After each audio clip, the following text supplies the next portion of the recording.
With your support, and by working alongside local communities, we have seen recovering populations of wild pandas, mountain gorillas, and tigers.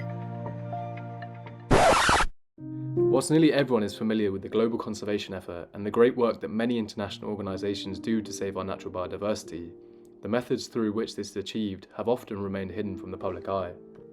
Protecting these wild places frequently involves a collection of processes known as fortress conservation, which includes erecting security fences, employing militarised personnel, and using surveillance equipment. Together, this green militarism has created landscapes of injustice and has also been responsible for new forms of violence. By supporting these aggressive practices, conservation groups have reproduced the colonial assumption that nature should be separated from any human activity that could change or damage it.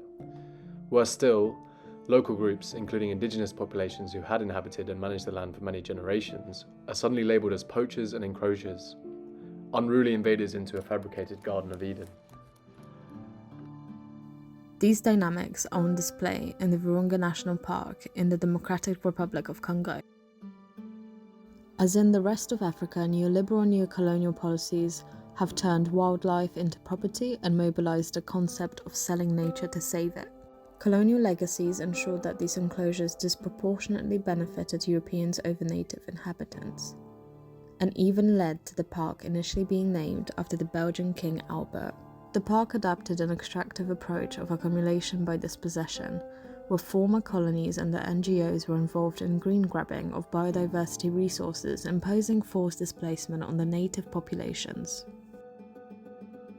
Through selling nature to save it, military force was legitimised to enforce boundaries and support for anti-poaching efforts.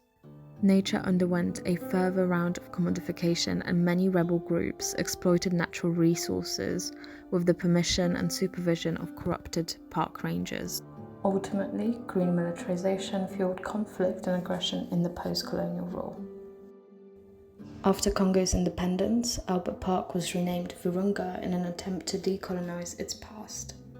Politicians weaponized different resentments within various groups about the park to achieve various political agendas.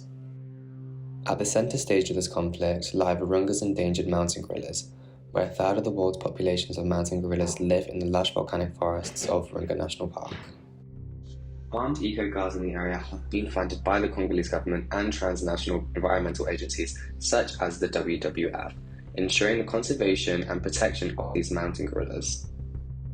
However, with numerous allegations of mistreatment and abuse of backward people by the guards being brought to the UN, opposing rebel forces are operating counter-offensives against these eco-guards, leading to conflict and tension within the park. The rhetoric of neocolonialism and neoliberalism facilitating a scramble for oil-rich lands and an entrenchment of power over parks management and access. Green militarisation refers to the use and incorporation of military values and practices in conservation efforts.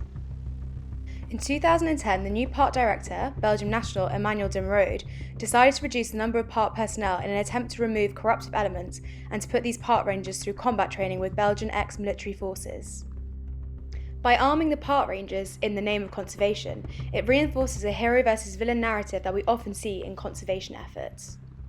This form of conservation here in Virunga National Park has been normalised by ideologies that come from white-led green violence, whereby poachers and rebel groups are othered under the racialised and colonial tropes of who is cultured and who is considered savage. There is a growing trend globally to incorporate modern surveillance and technology alongside conservation efforts. This approach can lead to enhanced monitoring of wildlife and illegal activity patterns. The technology can also provide opportunities for local people to countermap to promote socio-ecological justice and protect their rights, for example in disputes over land dispossession. The UN has a headquarters in the city of Goma, located under 10 kilometers from the national park, and plays an active role in peacekeeping the volatile situation. UN forces have access to attack helicopters and armoured vehicles, which have been used in the wider effort to stop rebel insurgents in the area. BBC News reports the conflict has killed 6 million and displaced 4.5 million people, as well as the death of approximately 200 park rangers. In 2021, the National Park announced a project using unmanned aircraft, saying the technology would assist monitoring efforts, helping rangers to observe wildlife and detect illegal activities. A UN drone recently crashed inside Virunga, demonstrating how the boundaries between conservation and conflict have become blurred within the park. This exemplifies how vertical territory has now become a contested space, with different actors competing for aerial dominance. And so with a militarised response, what we can see is perhaps we're targeting the wrong actors with the wrong kind of tactics. We're not going to get the right kinds of solutions to solve the illegal wildlife trade in the longer term.